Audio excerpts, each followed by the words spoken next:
शुक्रवार रात 8 बजे प्रसारित हुआ हमारा बिंदास बोल का कार्यक्रम एक ऐतिहासिक कार्यक्रम था जिसे पूरा देश देख रहा था। हर किसी की निगाहें टीवी पर टिकी हुई थी। कोई टीवी के जरिए जुड़ा, कोई अलग अलग सोशल मीडिया प्लेटफॉर्म्स के जरिए जुड़ा।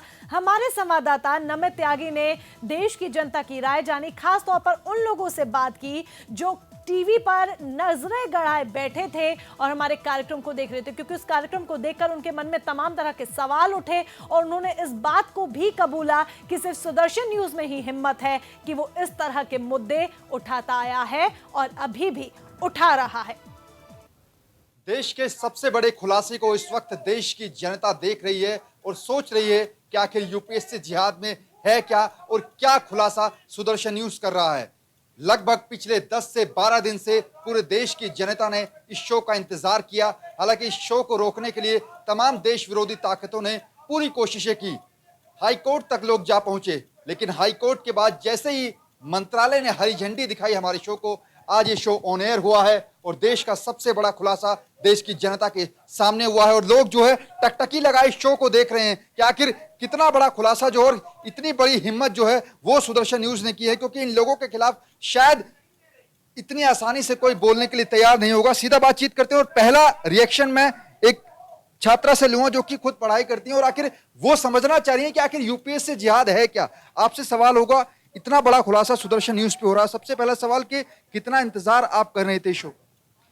हम बहुत ही ज़्यादा इंतज़ार कर रहे थे। जब भी हमने प्रोमो देखा हमें लगा कि यूपीएससी जैसे इतने बड़े इंस्टीट्यूशन में, इतने बड़े प्रेस्टिजियस इंस्टीट्यूशन में जो इतनी मानी जाती है दुनिया भर में, वहाँ पे इतना बड़ा घोटाला कैसे हो सकता है। और हमें स्टूडेंट्स के लिए, हमारे लिए बहुत इंपॉर्टेंट है क्योंकि किसी भी छात्र का नुकसान नहीं होना चाहिए। आपसे मैं जानना चाहूंगा कि आखिर इस मुद्दे पर कोई आसानी से बोलता नहीं है। सुदर्शन न्यूज ने आवाज उठाई है, हालांकि उनके चैनल पर वामपंथी लोगों ने हमला भी किया, लोग हाईकोर्ट तक गए कि शो ना चले। आखिर उन लोगों को क्यों, क्या डर सता रहा है?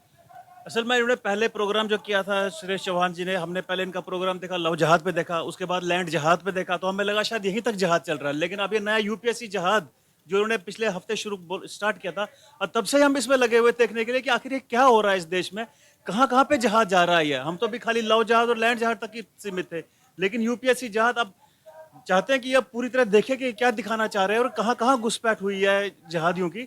और मुझे लग रहा है कि इनको इसके आगे जाके और भी जहाँ जहाँ इन्होंने जहाद की शुरुआत की है वो भी चैनल पे आए और हमें अवगत कराए कि ये क्या हो रहा है हमारे देश में और कहाँ लेके जाएंगे इस देश को। ये एक अलग बढ़ावा देके उन्हें बड़े बड़े पदों पर बिठाया जा रहा है, ये ठीक बात नहीं है।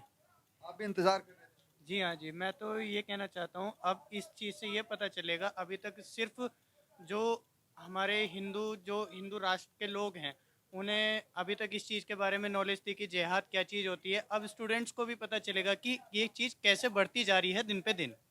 लोग उत्साहित हैं और तमाम हर वर्ग के जो लोग हैं वो हमारे साथ हैं। आपसे सवाल होगा, आखिर देश की जनता ने 12 से 15 दिन तक इंतजार किया है और लगातार जिस तरीके से विरोध हो रहा था, आखिर क्या वजह है, क्यों लोग इस शो पर बैन लगाने के लिए आगे आ रहे?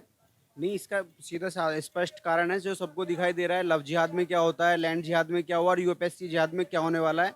कहीं ना कहीं इसको मोटे मोटे तौर पे अगर मैं आपको समझ रहा हूँ या मैं समझ चुका हूँ कि ये एक विशेष समुदाय को जो बढ़ावा देने के लिए बात की गई है, अधिकारी वर्ग को उनको कब्जा करने की जो बात की गई है, ये बिल्कुल गलत है।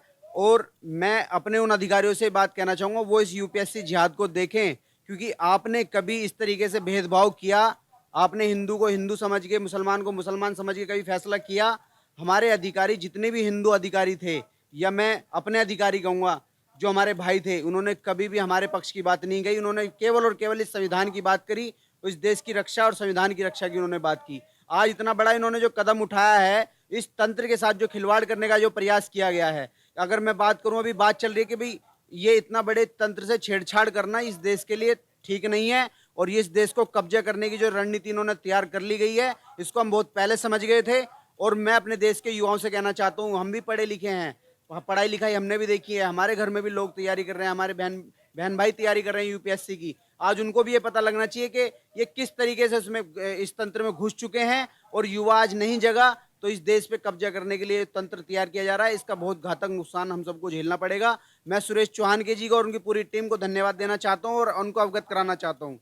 भले ही मैं एक छोटे संगठन से हूँ, पर मैं ये कहना चाहता हूँ, यदि इसके बाद इस सिस्टम के खिलाफ अगर ये सुदर्शन न्यूज़ के खिलाफ कोई खड़ा होने का प्रयास करेगा तो हम अपनी पूरी ताकत के साथ इस जागरूकता को लोगों तक पहुंचाएंगे और जितना भी बन पड़ेगा हम उतनी ताकत से सुरेश जी के साथ खड़े हुए हैं। सुरेश जी भाई हमारे उनके धन्यवाद के पात्र हैं और इस चैनल को भी धन्यवाद है, इतना बड़ा शो उन्होंने ऑर्गेनाइज करके स्टूडेंट को जगाने का काम किया। सालों मेहनत करते हैं, पढ़ाई करते हैं। अगर हम मुखर्जी नगर की बात करें या फिर दिल्ली के अंदर सबसे बड़ा इंस्टीट्यूशनल हब माना जाता है मुखर्जी नगर, क्या उन बच्चों के साथ धोखा होता है? वो इतनी मेहनत करते हैं लेकिन कुछ लोग थोड़ी सी मेहनत के बावजूद एक विशेष समुदाय होने के नाते उनका नंबर आ जाता है। जी ज़रूर ये गलत है। भले भले किसी भी बैकग्राउंड से आता हो कोई भी बच्चा, किसी भी कल्चर का हो, किसी भी धर्म का हो, ऐसे पक्षपात नहीं होना चाहिए। जस्ट बिकॉज कोई प्रिविलेज घर से आता है आप उसको नीचे खींचने की कोशिश करेंगे, वह गलत है। हाँ, अंडर प्रिविलेज है उसको हेल्प देना अच्छी बात है, बट धर्म के हिसाब से अंतर रखना जी नहीं, उससे हम सहमत नहीं है। बिल्कुल, देश जो है समर्थन कर रहा है हमारी इस मुहिम का। हालांकि आज इस खुलासे का पहला दिन है और खुद प्रधान संपादक सुरेश चौहान के दी तमाम उन तथ्यों को रख रहे हैं, आखिर जिन तथ्यों के आधार पर हमने ये पूरी मुहिम शुरू की है। हालांकि अगले 7 से 8 दिन तक लगातार ये अभियान जारी रहेगा और जिस तरीके से सुबह से लगातार सोशल मीडिया पर सुदर्शन न्यूज और हमारे इस शो को समर्थन मिल रहा है, उम्मीद है कि अगले 10 से 12 दिन और हमेशा सुदर्शन न्यूज के साथ देश की जनता जुड़ती रहेगी, क्योंकि हम तमाम उन मुद्दों को उठाते हैं जिन मुद्दों पर शायद बाकी चैनल बोलने से भी कतराते हैं। और यही वजह है कि लेफ्टिस्ट गैंग और तमाम जो अफजल गैंग हैं वो हाईकोर्ट तक पहुंचे हमारी शो को रोकने के लिए, लेकिन सच को रोका जा सकता है, पराजित नहीं किया जा सकता। और यही वजह है कि आज 8 बजे पूरा देश हमारे इस बड़े खुलासे को देख रहा है।